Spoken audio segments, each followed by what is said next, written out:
What's up, everybody? Now that Spider-Man No Way Home is out, I think it's time for me to finally re-rank the Spider-Man films from worst to best. Just let me think about this for a minute, okay? Well, I know what my least favorite Spider-Man films are. Nothing ever really changes. I feel like there's never going to be a Spider-Man film that necessarily hits Spider-Man 1 has a tremendous performance from Willem Dafoe and J.K. Simmons. Mysterio is my favorite Spider-Man No Way Home, and I once put Far From Home at the top. I think I like Far From Home more than I do Homecoming, but at the same time, Homecoming is probably a more cohesive film. Can I really, in all good faith, put Spider-Man 3 above Into the Spider-Verse? Filmmaking perfection. You're not doing it any justice with these rankings, man. If I'm being completely honest, I think I actually do like The Amazing Spider-Man. Alright, enough!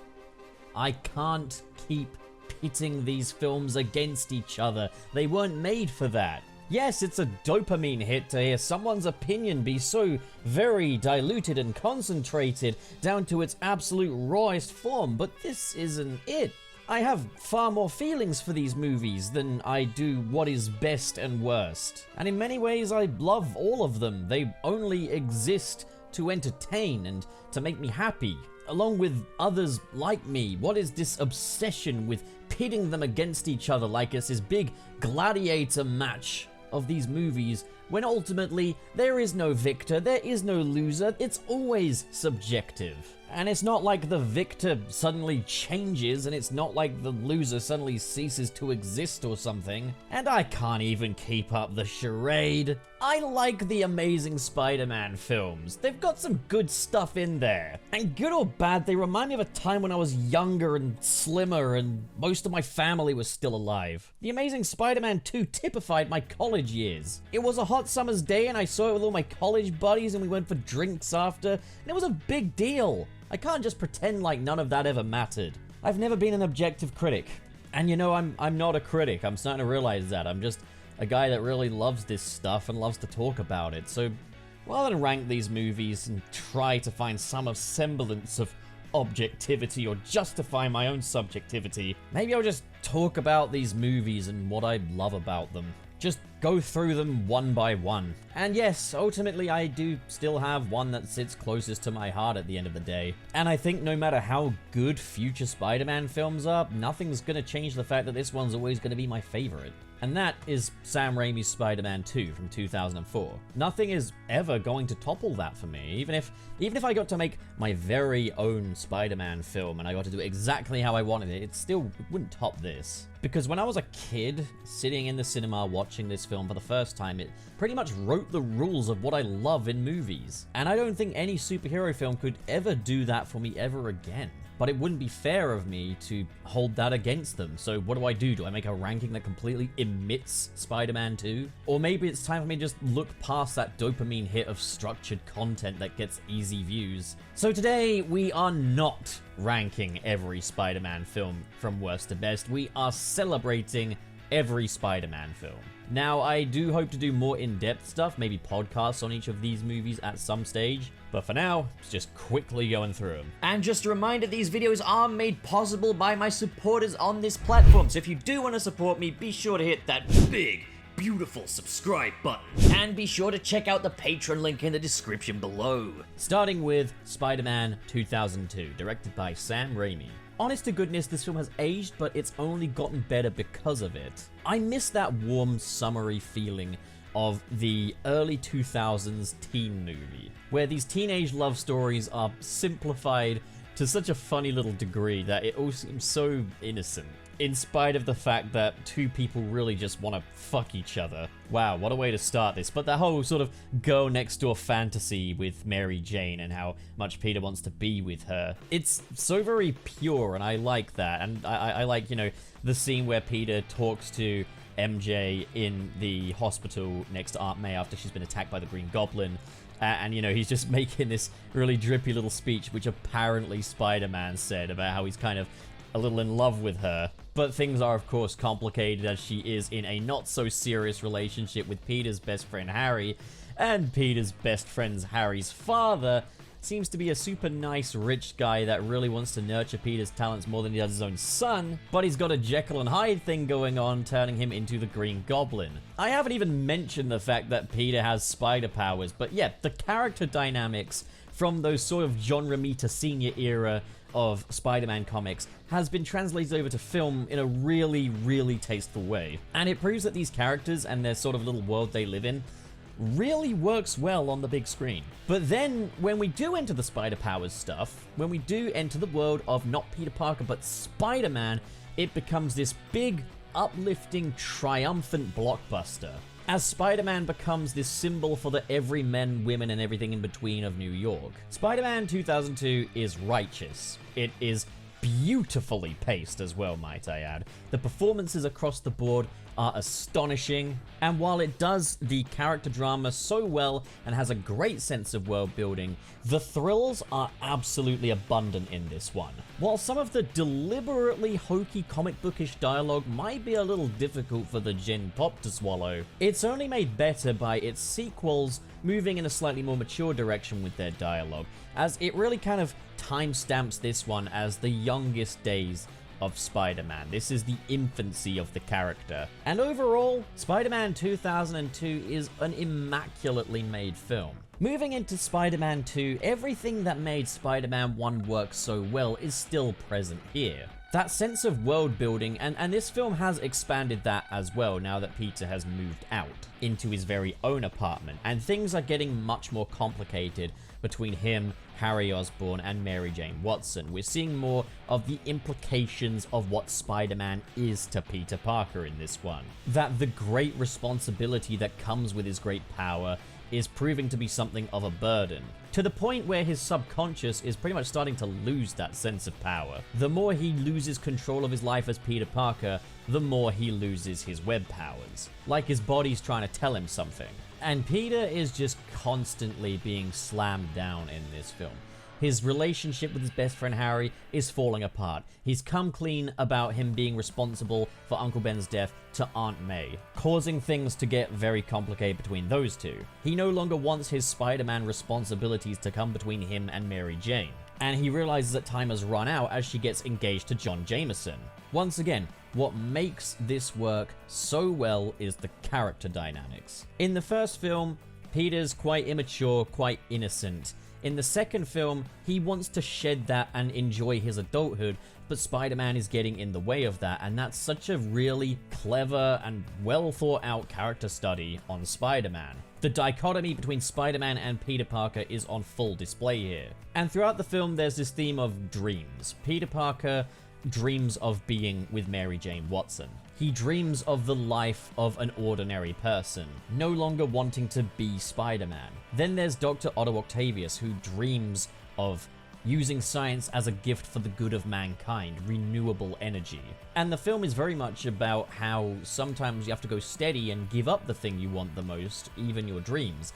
As we see with Dr. Otto Octavius, his dream is getting out of control, it's destroying the city, and he's just refusing to pull the plug on that. Now, of course, there are questionable aspects to these characters and their individual dreams. Peter Parker dreams of being with MJ. She's his endgame. And I think that's partly down to the fact that Peter doesn't really have a chance to mature because of his responsibilities as Spider-Man. So his dream is just going to be this idealized relationship with the girl next door. But said girl next door is also the kind of girl that leaves her husband-to-be at the altar. And Harry is just fucking obsessed with vengeance on Spider-Man, to the point where the discovery that his father was the Green Goblin doesn't really shake that. All of these characters are flawed, and I really love that about this film.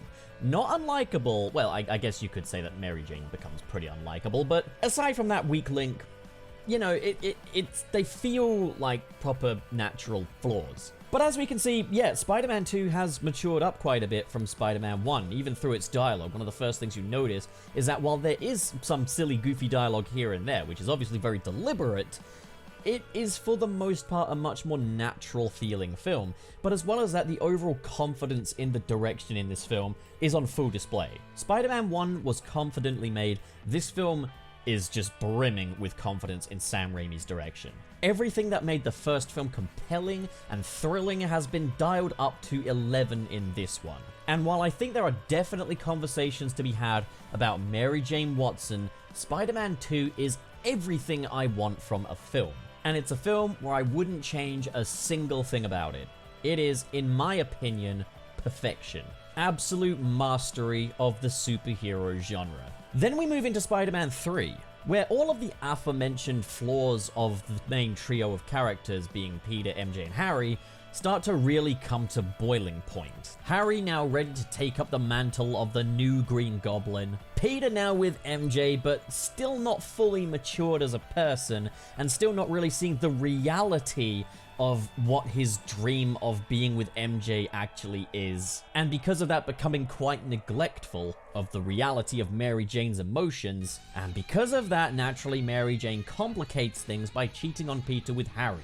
But at the same time, there is some justification in that Peter, as Spider-Man, did kiss Gwen Stacy at the Key to the City ceremony. But that was all done for show, and it just goes to show Peter has no idea what he's doing in this dream relationship with the girl next door. He's there and he's not mature enough to make it work, while Mary Jane is just a slave to her feelings, while Harry is just obsessive and out to separate these two, so that he can get one up on Peter. Like Norman Osborn's Green Goblin before him, Harry's out to attack Peter's heart. One of the things that has Peter so distracted from Mary Jane is his fame as Spider-Man and being all wrapped up in that, but another thing is that his feelings of grief about Uncle Ben are all brought back up when it turns out that Uncle Ben's actual killer wasn't who he thought it was and is still out there. This bogeyman that has loomed over Peter's entire life since the day Uncle Ben died turns out to merely be a human being trying to do right for his daughter. A human being that happens to be made out of sand for the most part, but still a human with a heart nevertheless, whether it's made of sand or blood or whatever hearts tend to be made of. I'm no scientist. And Peter also has a new co-worker gunning for his job, who happens to be the exact opposite of everything that Peter is about. And in this time of stress, Peter takes comfort in a black substance, the symbiote. A being from outer space which enhances Peter Parker's powers, but also amplifies his aggression. Sam Raimi very much treats the symbiote like it is a drug addiction in this film, which can make the film pretty difficult to watch at times. As Peter really becomes petty, he lashes out, he acts up, all of his flaws are driven up to 100 with this black substance within him. What makes this hard to watch is that Peter absolutely plummets. All the good development that this character has had is gone, and he is just an unlikable, insufferable dick. And I think a lot of people really don't like that about this movie, but I think it works really well. And then of course, once Peter does get rid of the black suit, it goes on to the one person you really don't want it to go on, Peter's new co-worker, Eddie Brock. And the petty bastard decides to take revenge on Peter, even though Peter was quite obviously in the right during their dispute. And so Peter's facing off against the exact opposite of who he is, the embodiment of all of his sense of irresponsibility that he's fought to overcome, as well as Uncle Ben's killer, the Sandman. And thus the trio of Peter, Harry, and MJ come together to fight the good fight. Spider-Man 3 is an awesome culmination of everything the previous two films set up. It's a little choppier in terms of pacing than the previous two, and there's a lot cramped in here. It doesn't breathe quite as well, and there is an editor's cut that definitely improves the flow of this one. But personally, I think Spider-Man 3 is as good of a film as it could possibly be. And I really don't feel that there is this massive step down in quality between Spider-Man 1, 2, and 3. No, Spider-Man 3 is not uplifting like the other two were, quite the opposite, but I think that works in its favor. If Spider-Man 2 was about dreams, Spider-Man 3 is all about reality, and how much more complicated it is than Peter can comprehend. And I don't think you could ask for a more perfect conclusion to a Spider-Man story than Peter forgiving the killer of Uncle Ben. This third chapter is somber, it's sad, it's erratic, but it is simultaneously beautiful. An absolutely gorgeous way to close out a fantastic trilogy. So now let's enter the reboot, The Amazing Spider-Man 1. The Amazing Spider-Man 1 brings us a new origin story for a new Peter Parker. and sets out to do this with a more grounded and realistic tone. It also has quite a focus on world building, looking at more the history of Peter Parker and his heritage. This film provides explanations for why Peter Parker is quite awkward. That goofy nerdiness from Spider-Man 1, which is obviously very much, works well in sort of the early 2000s teen movie, it's been traded in for more of a grounded sense of sort of detachment. Peter Parker is a guy that's kind of going through the motions of life, but he kind of doesn't have that footing because he doesn't have his original birth parents around. They just left him one day, and he doesn't know why he exists or who he is. He wants to find out why, and this kind of turns into a mystery, which I personally don't think it needed to. I personally think Peter Parker's parents abandoning him, and that being the reason why he's quite a detached person, I thought that was a good catalyst for that, like a good explanation, and I think it definitely, dots some of the I's and crosses some of the T's. I didn't really need him to venture forth into Oscorp, though, and kind of try and find out who they are. I didn't need Dr. Connors, the Lizard, to be linked to that, or for Oscorp to be linked to that. I don't really feel like I need to know who Richard and Mary Parker are so much as what they did to Peter and how that's going to affect him throughout these movies. We also see that Peter doesn't necessarily immediately become Spider-Man as soon as the costume's on and Uncle Ben is dead.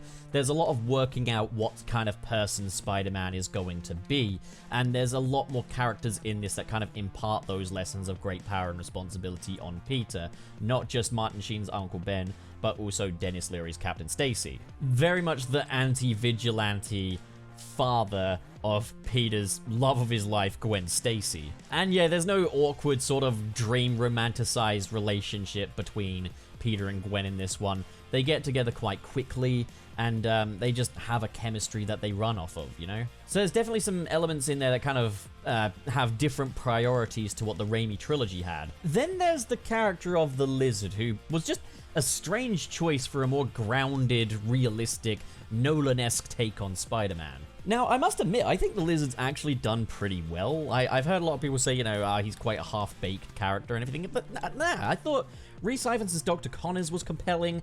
I think, yeah, there are some deleted scenes, especially the ones with his son, that prove that more could have been done with his character. For example, the reason he wanted to grow his arm back was so that he could hug his son. But to be fair, you don't really even need that. I wouldn't blame a guy for just wanting his arm back. The problem is the Lizard's grand plan in the third act of the film is just to turn everybody into lizards, and then they have to evacuate New York because he's making this big lizard virus that Spider-Man and Gwen Stacy need to work together to stop. Yeah, that is really silly, and it's fun, but it flies in the face of the core concept of this one, which is to be more grounded and realistic. And that's the other thing, there's lots of different little immersion breakers in this one, such as how easy it is for Peter to get into Oscorp, how the Lizard discovers Peter's identity. Just compare that to how Norman discovers Peter's identity in Spider-Man 1. And yeah, there's like literally a gaping chasm of difference between the filmmaking of those two. No disrespect to Mark Webb or anything, but just, good lord, the dissonance between those two identity reveals. The thing with The Amazing Spider-Man 1 for me is it's, I guess, made kind of redundant by my extreme preference for Sam Raimi's version in 2002. No, these films aren't the same, but they do have the same overall ribs. It's a Spider-Man origin story. He gets bitten by a radioactive spider. There's Oscorp involvement. There's a guy that turns himself into a green monster who finds out Peter's secret identity. And while it does boil down to a lot of preference, I personally prefer Sam Raimi's style to Mark Webb's style. I like the all thrills coming-of-age story much more than Mark Webb's more somber and realistic take with themes of identity and such. I feel like Spider-Man 2002 did a better job at achieving what it set out to do than 2012's The Amazing Spider-Man. With all that being said though, The Amazing Spider-Man is pretty strong. It's not as thrilling and it's not as fun, but it definitely presents a very well-rounded character for Peter Parker. And I appreciate how hard they tried to still maintain that realistic grounded tone even when they went into some really silly territory in the third act. It just doesn't truly work for me, but within that there are great moments. So it's like, okay, it is what it is. You take the good, you take the bad, you're taking both, and there you have The Amazing Spider-Man. and overall it's a solid film. So let's move on to its sequel now, The Amazing Spider-Man 2. On paper, I actually really like a lot of the ideas that The Amazing Spider-Man 2 brings to the table, being much more sort of like the Love Actually of Spider-Man films, where it focuses on different characters in different parts of New York, all working against their own personal timer. Harry Osborn is fighting off a genetic disease. Gwen Stacy is set to move to England for her university scholarship. And Peter Parker is caught up in the middle of all that. Great stuff, really great idea to have a constant ticking clock in this film. And same goes with every single action sequence, there is some form of timer. That overall idea could make for an awesome superhero film, and it's an idea that I haven't really seen much of in superhero films. It's just unfortunate that The Amazing Spider-Man 2 is not very well executed. For starters, the overall attention to detail throughout every scene of this film is non-existent. In the grand action sequences, Spider-Man is constantly just letting people die. He himself has no sense of urgency, so that kind of makes the whole ticking clock thing really flounder in any scene with Spider-Man in it, with the exception of the final battle. Smack bang in the center of this is a subplot about Peter Parker once again trying to find out the history of his parents. Again, I didn't need it to be a mystery in the first film, and I definitely didn't need it to be a mystery here. And the answer you get is a twist that no one else could be Spider-Man because the spiders were infused with Parker blood, and only Peter Parker could survive that spider bite, otherwise anyone else would turn into a Green Goblin. Kind of an interesting way of almost kind of tying Peter and Harry together in almost kind of like a brotherhood as like arch nemesis. But the implication that only Peter Parker could be Spider-Man and that his heritage is directly tied to the spider that bit him really definitely takes away a lot of the everyman aspect. I know Peter doesn't realize that he's special. I know that, you know, Peter still lives his life as kind of an everyman, but it definitely takes away that element of chance. It takes away that feeling of, you know, Spider-Man could be anyone. So I really don't think that works. I don't think the parent subplot works at all in these films. But then there's our kind of villains as well. So Harry Osborn is much more a serious villain in line with the Amazing Spider-Man's overall, you know, style. But then we have Electro and Rhino, who fly in the face of this entire concept. These two feel like they stepped straight out of a Joel Schumacher Batman film. And it's jarring how this film will go from a relatively serious kind of coming-age story about Peter Parker working against his own personal clock, through to being this CGI-laden, candy-colored, over-the-top light show with thumping electronic music and an incredibly goofy villain. Electro and Rhino are so out of place in all of this. And every scene they're in, particularly the power plant battle, feel like it should be in a completely different movie. And I'm not gonna lie, I almost feel like, you know, if the movie were entirely in that tone, I'd probably enjoy it a bit more, because that's more up my street. In the end, The Amazing Spider-Man 2 is a film that has so much contrasting with each other. So many pieces that just do not fit together. And I really mean it when I say so many pieces. Like, this is a 2.5 hour long film, but there's not enough of anything in it. Every single character here feels shortchanged. Electro was a big selling point for this film. There's not enough of him in there. There's not enough Green Goblin. There's not enough Rhino. There's not enough Spider-Man. The Amazing Spider-Man 2 is like a buffet where the portion sizes are pathetic and everything's just a bit undercooked, but these are still quality ingredients. It's a mixed bag. It's way too mixed of a bag as well. But I think there is a great 90-minute Spider-Man vs. Electro movie in here somewhere. So then we move to reboot number 2, which is the MCU Spider-Man, which is the final Spider-Man that we land on. Spider-Man Homecoming. The MCU's very much 0% fat approach to superhero genre filmmaking is brought to Spider-Man in a John Hughes-inspired high school rom-com turned superhero action adventure. One of the most noteworthy things about Spider-Man Homecoming is that its focus is not so much on Peter Parker and the drama around him, because generally there's not that much drama in this one. Yes, Peter really wants to take Liz Allen to the homecoming dance, and his responsibilities as Spider-Man get in the way of that. And of course, Liz Allen's father being the Vulture But aside from that, they go a bit less heavy on the drama this time around, and focus more on making this a fun film about Peter Parker exploring what it is to be Spider-Man. A Peter Parker who is already Spider-Man, but is kind of discovering what kind of a superhero Spider-Man is. He's kind of looking at Tony Stark, Iron Man, as kind of a blueprint for that, viewing him as kind of a mentor, but realizing that there's very much a downside to that sort of relationship as well, in that Iron Man wants things done a very specific way, where Peter Parker wants to act on his own instincts and take matters into his own hands, creating a rift between these two superheroes. And then there's the Vulture himself, kind of a blue-collar worker, trying to provide for his family, yet he's been made redundant by Iron Man, so he starts his own black market business selling Chitauri weaponry from the Battle of New York. So it all ties into this big interconnected universe of the MCU. But in spite of the weight of this bigger universe, Spider-Man Homecoming managed to be one of the most focused Spider-Man films to date. And the priorities are also very different to any Spider-Man film before it. This film has probably the most of Peter Parker in the Spider-Man costume of any of the Spider-Man films to date thus far. However, arguably the least thrills and the least major action sequences. This film has so much fun just exploring Spider-Man. Even down to the point where there is just this scene which is just Spider-Man by himself inside the damage control vault, just trying to kill time. I absolutely adore that. Spider-Man Homecoming marked a refreshing change in direction, a streamlined film, and an introduction to a really likable set of characters. Not only that, it added a whole new layer to the Marvel Cinematic Universe. There's not that much to say about it, but that kind of works to its strength. A smaller Spider-Man film, but one that does everything it sets out to do with flying colors. Moving on to Spider-Man Far From Home, this isn't so much a sequel to Spider-Man Homecoming so much as it is a sequel to Avengers Endgame. So yeah, we're getting something very different with these Spider-Man films in that they kind of bounce off of the events of other Marvel films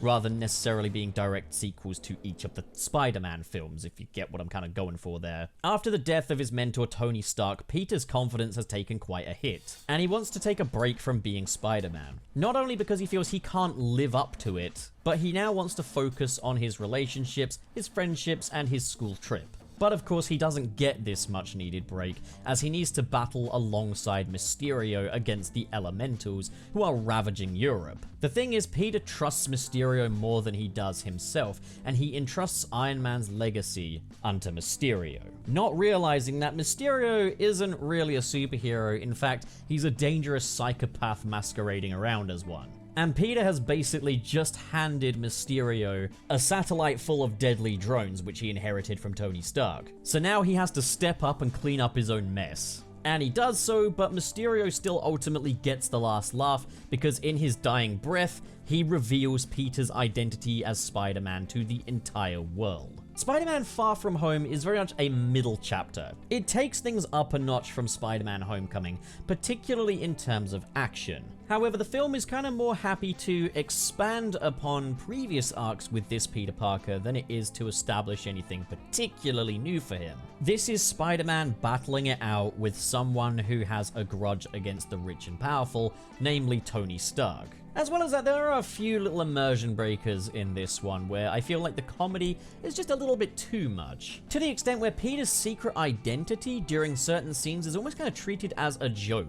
There's a student called Brad that kind of notices that whenever Spider-Man or Night Monkey appears, Peter Parker disappears, and he kind of acknowledges this, and it just kind of gets shrugged off. And then there's a point where Peter needs to jump out of the bus to web up this drone, but to distract everyone, to make them not realize he's Spider-Man, he just tells them to look at baby mountain goats. It's all very convenient and very lucky. And then there's things like Spider-Man gets legitimately put in jail in the Netherlands, and no one figures out who he is, even though he's sitting in a cell unmasked. And there's a warden literally playing around and wearing the Night Monkey mask. It almost feels cartoony how easy it is for Spider-Man to keep his secret identity in this one, with so many near misses. But at the same time, I will say that is made a lot better by that after credits scene of Mysterio revealing Peter's identity to the world. I will also say this, it is really cool to see Peter Parker really questioning himself. The film is a lot more introspective than Homecoming was. I feel like Homecoming definitely has the better idea of what it wants to be overall,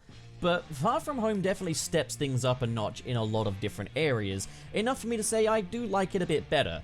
Also, the action sequences with Spider-Man and Mysterio are incredible. There's the illusion scene in Berlin, where Mysterio has the upper hand the entire time, which is incredible. And then there's like the final battle, which is just Spider-Man constantly thinking on his feet, constantly improvising, constantly changing how he fights against these drones and Mysterio. Also, Mysterio is a god-tier villain. They kept things relatively simple. They just made him an out-and-out sociopath, and he's just fun to watch. Spider-Man Far From Home is overall a more exciting film than Spider-Man Homecoming, but the seam lines definitely do show a little here. And then we have Spider-Man No Way Home, where Spider-Man's secret identity being revealed is affecting not only Peter's life, but Ned and MJ's as they don't get into university because of their association with Spider-Man, who is now a figure of controversy after being framed for the murder of Mysterio. To try and make things right for Ned and MJ, Peter consults the help of Doctor Strange to reverse the effects of Peter's identity being revealed.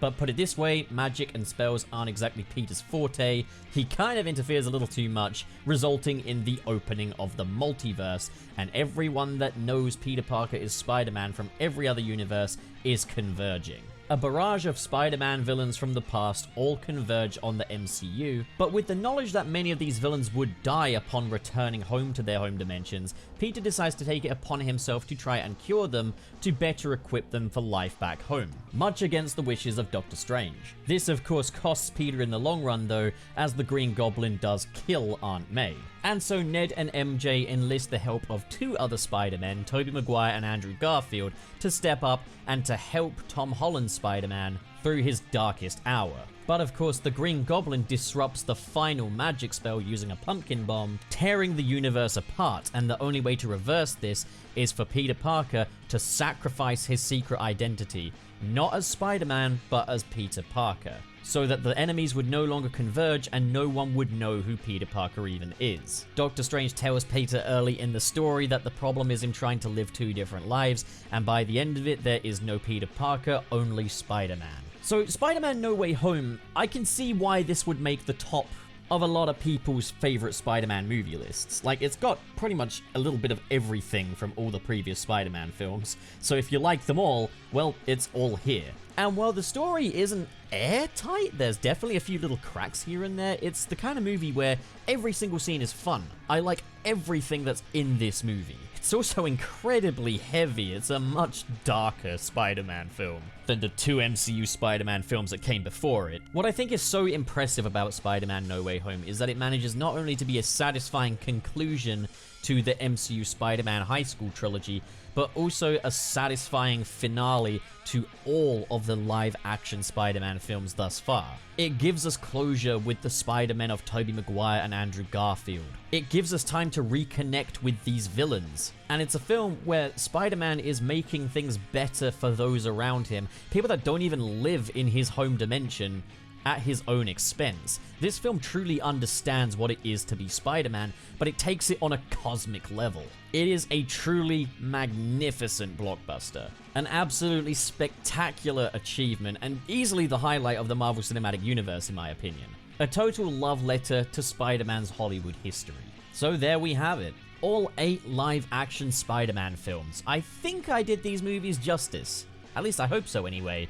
I love them all for their own individual reasons, and yes, there are definitely some that are better than others. But I think Spider-Man No Way Home very much unified these 8 movies to a point where we don't really need to say one is better than the other. They all have different things going for them. I adore the artful direction of the Sam Raimi Spider-Man trilogy and the complex relationships of its 3 core characters of Peter, Harry, and MJ, but I also love those core 3 characters in the Home trilogy of Peter, Ned, and MJ, and how they are kind of the opposite of Peter, Harry, and MJ in the Raimi trilogy, in that they're a completely non-toxic set of friends. They're good for each other, they look out for each other, things are simpler.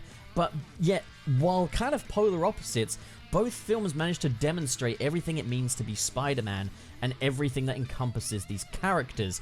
The Raimi trilogy does it in a very human way. The Amazing Spider-Man explores this character detached from his own sense of humanity. And the MCU brings things to a ridiculous scale while still managing to understand what it is people love about this everyman character. I think it's safe to say that each Spider-Man has demonstrated to a whole new generation what it means to be Spider-Man.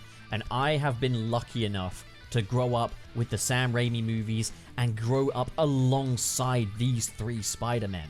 The bottom line is we are so lucky to have these movies. And you know what? We're even more lucky. We've got like Into the Spider-Verse and Across the Spider-Verse Part 1 coming out later this year. Not to mention a wealth of spectacular video games. I think it's time for us to admit we Spider-Man fans are spoiled. All in all, I'll always be grateful for Spider-Man, and I'll always be grateful for Spider-Man in Hollywood, and this spectacular history that this character has on the big screen. I can't wait to see what the future holds for Spider-Man, as far as movies are concerned. I can't wait for Across the Spider-Verse Part 1 this year. And of course, I can't wait to see what's in store for the live-action Spider-Man. We're lucky, guys. We are so lucky. So what do you guys think? If you enjoyed this video and you want to support more like it, be sure to hit that big, beautiful subscribe button.